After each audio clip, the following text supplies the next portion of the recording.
Isometric view किस प्रकार से बनाया जाता है, उसका जो तरीका होता है वह मैं आज आपको समझाने जा रहा हूँ। तो शुरू करते हैं। सबसे पहले आइसोमेट्रिक व्यू को बनाने के लिए सेट स्क्वायर की आवश्यकता पड़ती है, ड्राइंग इंस्ट्रूमेंट की आवश्यकता पड़ती है, रबर, पेंसिल, ये जो इंस्ट्रूमेंट होती है अपने पास अवेलेबल होनी चाहिए, है ना। तो सबसे पहले जो ड्राइंग शीट होती है, उस ड्राइंग शीट के ऊपर सेट स्क्वायर की सहायता से एक इस प्रकार से सेट स्क्वायर को बिल्कुल ड्राइंग शीट के ऊपर एक समान रूप से मतलब 180 डिग्री के एंगल में सेट करना है और एक बेसिक लाइन बनानी है इस प्रकार से। ठीक, ये आधार लाइन बना देते हैं और आधार लाइन बनाने के बाद फिर आधार लाइन को स्पर्श करते हुए एक 90 डिग्री के एंगल में एक लाइन बना लेते हैं इस प्रकार स्ट्रेट सीधी लाइन।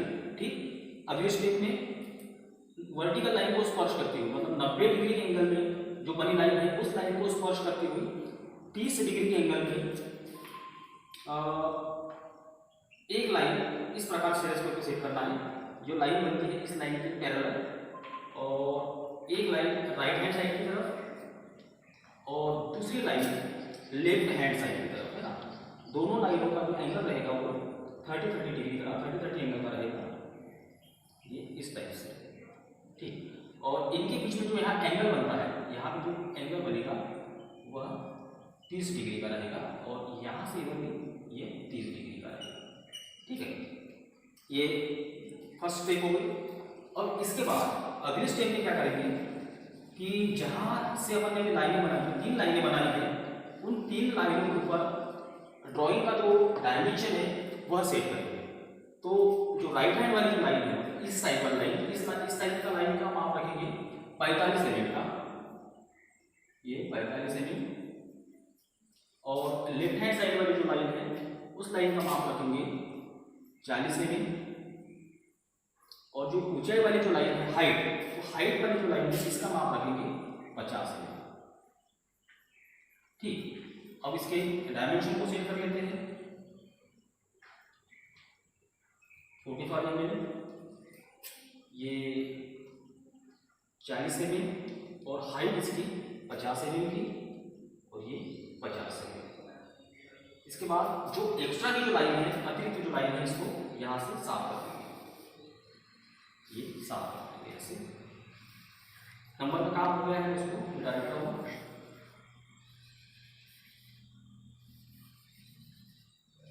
अगली बात, अगले स्टेप में अब जहां जहां पे अपन डायमेंशन के पॉइंट लिए हैं वहां से फिर से इस प्रकार से एक स्ट्रेट लाइन बनाएंगे। यहां से ये स्ट्रेट लाइन, यहां से एक स्ट्रेट लाइन सीधी 90 डिग्री एंगल में इस टाइप से। अब जितना माप बीच की लाइन का हमने लिए थे हाइट बनाने के लिए 50 mm का, उतना ही माप ये सभी लाइनों को ले लेंगे 50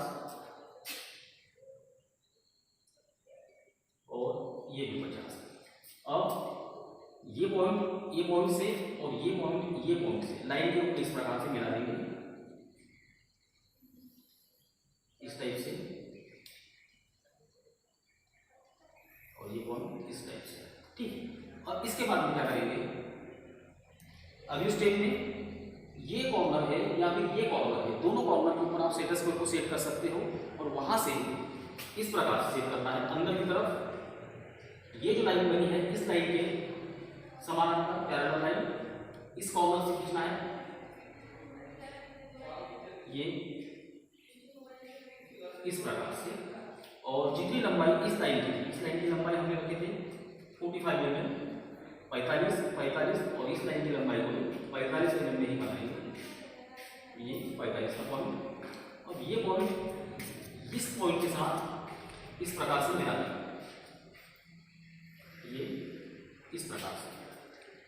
अब मिलने के पश्चात क्या हो रहा है, यहाँ पर एक बॉक्स बना हुआ है। अब इस बॉक्स में आइसोमेट्रिक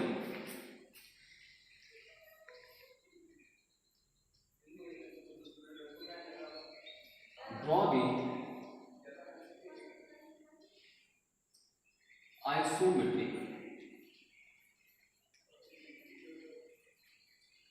आइसोमेट्रिक व्यू।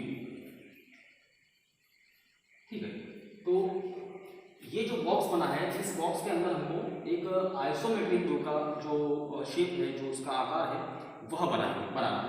तो शुरुआत करते हैं। सबसे पहले इसका आधार जो बेस होता है वो बना लेते हैं। यहाँ से बीच वाली लाइन के ऊपर, नीचे से ऊपर की तरफ एक 10 mm का पॉइंट लेंगे। यहाँ पे एक 10 mm का पॉइंट, यहाँ पर एक 10 mm का पॉइंट, ठीक। और ये दोनों पॉइंट को आपस में इस प्रकार से ज्वाइन कर देंगे। नंबर बीच में आना, मैं इसको साफ कर देता हूँ। बेस की जो थिकनेस है वो 10 mm की है। फिर उसी 10 mm के पॉइंट को ये बाहर के लाइन के ऊपर रख लेना है, यहाँ पर 10, और इस लाइन को इस प्रकार से यहाँ मिला देंगे, ठीक। अगले स्टेप ये वर्क अभी यहाँ ले लेते हैं। यहाँ से वर्क करते हैं इस पॉइंट से। यहाँ से क्या करेंगे, यहाँ से सामने की तरफ एक 15 mm का बिंदु ले लेंगे, 15 mm का पॉइंट लेंगे, ये 15 का पॉइंट यहाँ से सामने की तरफ, और यहाँ से सामने की तरफ भी इस लाइन के ऊपर 15 mm का पॉइंट, इस प्रकार से। और दोनों बिंदुओं को आपस में मिलाते हुए एक लाइन बना लेंगे, ठीक। अभी इसी लाइन को नीचे की तरफ खींच लेते हैं इस प्रकार से, और खींचने के पश्चात यहां से इसको मिटा देंगे।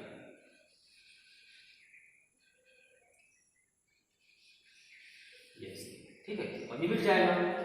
और मिटने के बाद यहाँ पर जो आकृति बन रही है वो एल शेप टाइप की बन रही है। वो क्या करना है, अंतिम स्टेप में ये जो लाइन है, ये वाली 3 लाइनें, इसको अंदर वाली 3 लाइनें इसको यहाँ से साफ करना है। तो साफ कर लिया ऐसे।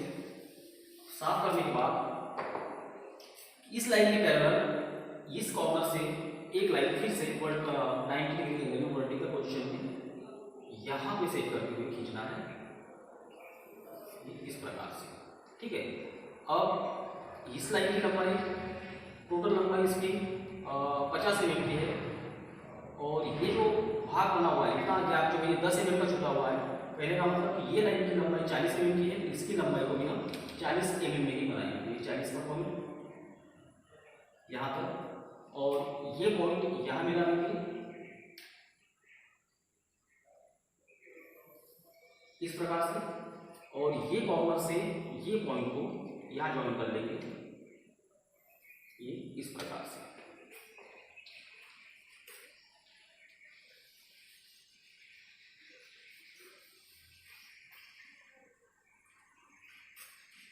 तो इस प्रकार से ये आइसोमेट्रिक व्यू जो बनाना था हमको, तो हमारा आइसोमेट्रिक व्यू कंप्लीट हो गया है। अब इसके मापों को प्रदर्शित करना है, इसके डायमेंशन को सेट करना है। डायमेंशन को अपन इस प्रकार से इसको प्रदर्शित कर लेंगे।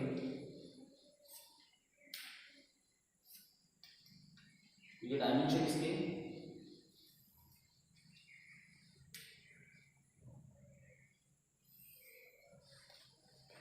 और इसकी हाइट यहाँ दिखा देते हैं इस प्रकार से, ठीक। उसके बाद ये जो थिकनेस है इसके बेस की, ये बेस की थिकनेस को यहाँ प्रदर्शित करना है,